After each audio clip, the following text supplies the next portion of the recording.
UFC 327 will feature two title fights: Tatsuro Taira versus Joshua Van for the undisputed flyweight title, and Carlos Olberg versus Yuri Prohaska for the undisputed light heavyweight belt.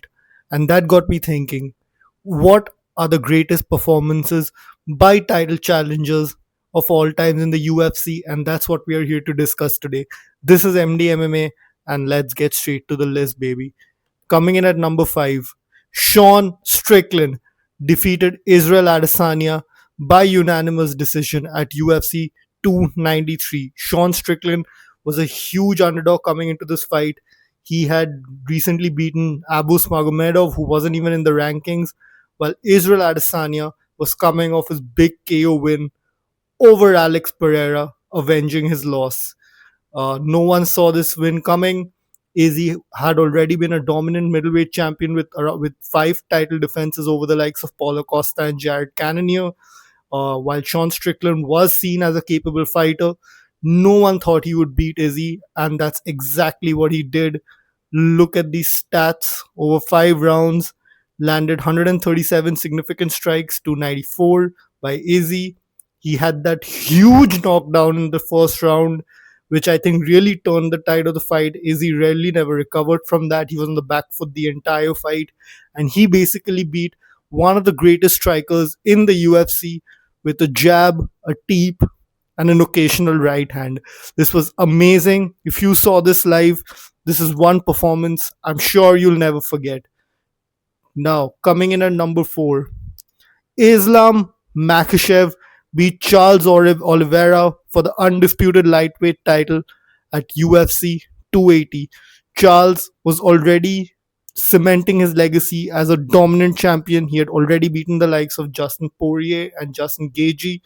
He was riding an 11 fight win streak, and what makes this so impressive is even if you look at Charles Oliveira's performances now, he still looks great. And Islam Makhachev beating Charles in his prime was so impressive. And the greatest part was this is the first time we saw Islam showing his complete skill set. He dropped Charles on the ground and submitted him on the ground. That was so impressive. And as soon as he passed guard, Charles was tapping. That really showed the sheer strength of Islam Makhachev.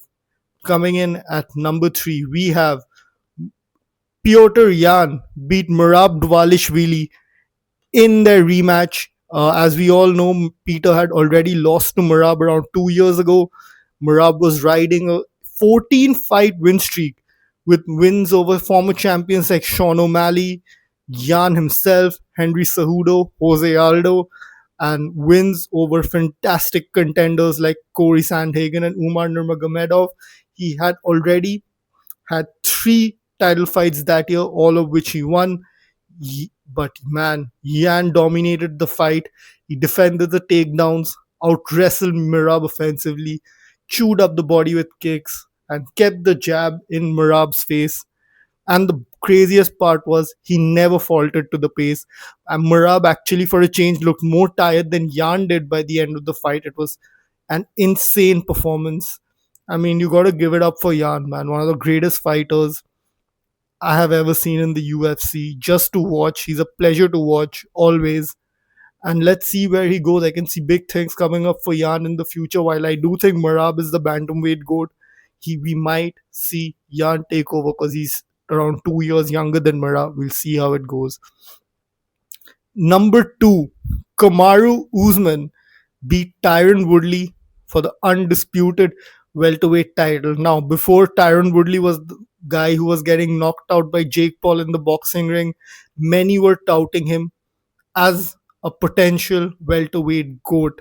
He was on a 7 fight win streak at this time and had successfully defended his title 4 times over fantastic challengers like Stephen Wonderboy Thompson, Damian Maya, and Darren Till. And Usman just went in and freaking dominated this fight. If you all had watched this match live, you all will know what I'm talking about.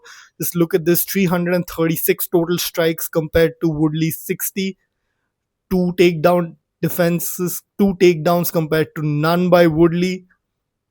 significant strikes landed, 141 to Woodley's 34.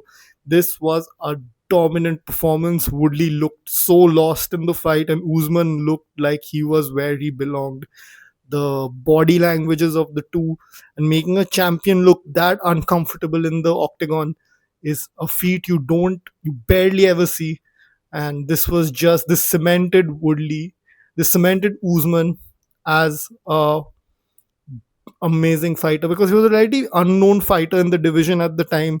If you all remember, it was actually supposed to be Colby Covington who fights Woodley for the title, and instead Usman got the shot, and we all saw what he did. It was amazing. Now, this was the left hook which changed the trajectory of the UFC. When Conor McGregor landed that left hook on Jose Aldo's chin at UFC 194, he elevated the entire sport.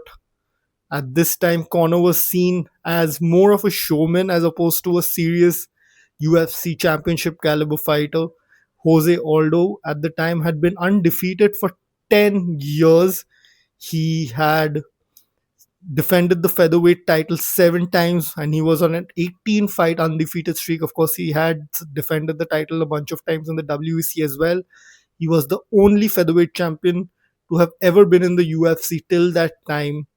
And man, I know a lot of people talk about Forrest Griffin versus Stephen Bonner that put MMA on the map.